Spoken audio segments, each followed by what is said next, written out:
안녕하세요 여러분, 부산외국어대학교 박광우 교수입니다. 이번 강좌는 문화로 배워보는 인도네시아어 그 6번째 시간으로 애매하지만 여운이 있는 인도네시아어라는 주제로 인도네시아어와 인도네시아 문화 이야기를 나눠보도록 하겠습니다. 그럼 시작할게요. 지난 시간에 인도네시아어에서 동사 변화 없이 CJ 표현을 어떻게 하는지에 대해 배웠습니다. 그리고 인도네시아어의 어제와 내일은 우리가 알고 있는 어제 그리고 내일과 차이가 있다는 것에 대해 설명을 했어요. 구체적으로 어제라는 뜻의 끄마리는 우리가 알고 있는 어제를 포함해 과거의 언젠가를 표현하고, 내일도 마찬가지로 우리가 생각하는 내일이거나 이틀 후, 일주일 후를 의미할 수도 있다고 했습니다. 참 애매합니다. 단어 그 자체로는 의미를 정확하게 파악할 수 없으니 말입니다. 그런데 이런 애매한 표현을 인도네시아 사람들은 참 많이 사용한답니다. 관련해서 이번 시간에 살펴볼게요. 인도네시아 사람을 만나서 이야기를 하다 보면 아마도라는 뜻의 뭉낀, 아무쪼록이라는 뜻의 무다무다한, 대략을 뜻하는 끼라끼라라는 단어를 자주 사용한다는 것을 알 수 있어요. 즉, 정확하게 긍정과 부정을 의미하지 않는 단어를 사용하는 인도네시아 사람들의 언어 습관이 반영된 것이지요. 이렇게 가부가 명확히 드러나지 않는 표현 때문에 오해가 생기기도 한답니다. 만약 여러분이 인도네시아 친구에게 한 가지 일을 부탁을 했다고 가정할게요. 내일까지 마무리할 수 있어? 라는 질문에 친구는 뭉낀 비사, 아마도 할 수 있을 거야 라고 대답할지도 모릅니다. 아마도 라는 말에 확답을 받고 싶어 다시 친구에게 물어보면 친구는 무다무다한 비사, 가능해야 할 텐데 라고 답할 수도 있겠어요. 인도네시아 사람들은 그래요 혹은 할 수 있어요 라는 표현 대신에 아마도 가능할 거예요, 가능하길 바래요 와 같은 말을 자주 쓴답니다. 그리고 또 한 가지 인도네시아 사람들이 많이 쓰는 표현이 있습니다. 어떤 결정을 내리기 위해 질문을 했을 때 주로 쓰는 표현인데요. 바로 떨서라입니다. 한국어로는 당신에게 달려있어요 혹은 알아서 하세요 정도의 뜻인데 상대방의 뜻을 따르겠다는 존중의 표현입니다. 하지만 한편으로 생각해보면 주관이 없고 너무나 무책임한 말이 될 수도 있을 것 같아요. 어떻게 보면 상대방에게 모든 것을 전가하는 말이 되니까요. 한번 상상해 볼게요. 여러분이 친구에게 질문을 던졌는데 모든 질문에 내가 알아서 해 라는 답변이 돌아온다면 어떤 기분일까요?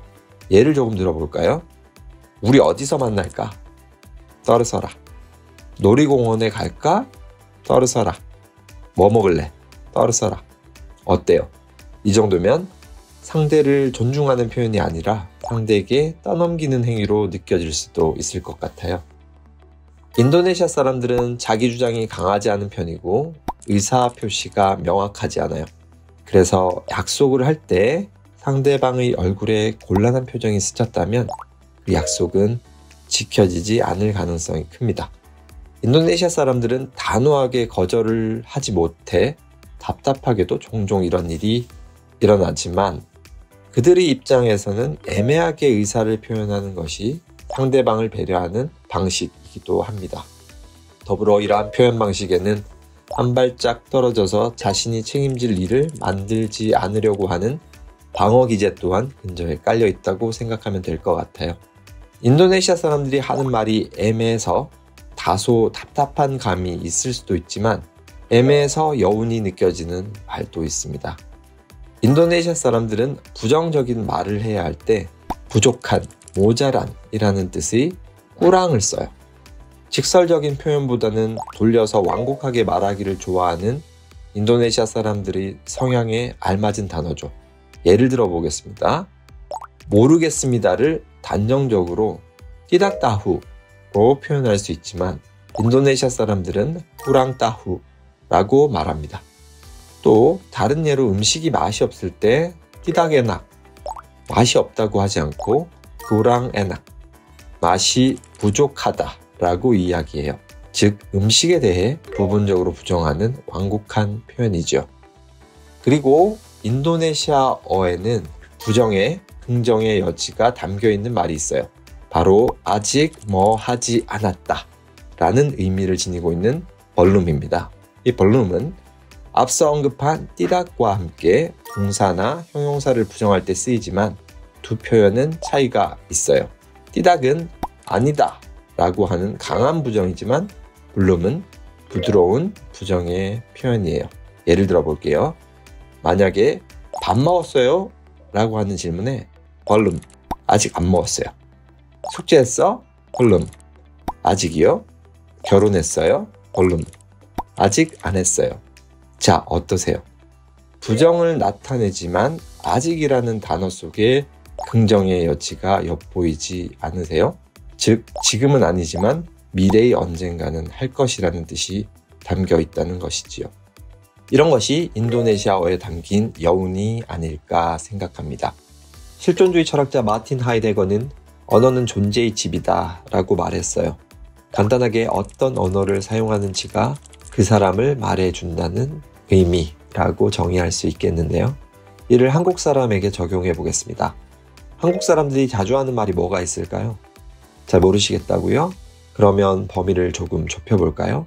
인도네시아 사람들이 생각했을 때 한국 사람들이 가장 많이 하는 말이 뭐가 있을까요? 네, 빨리빨리입니다. 그리고 이 단어에는 한국 사람의 부지런함과 성급함이 묻어 있습니다.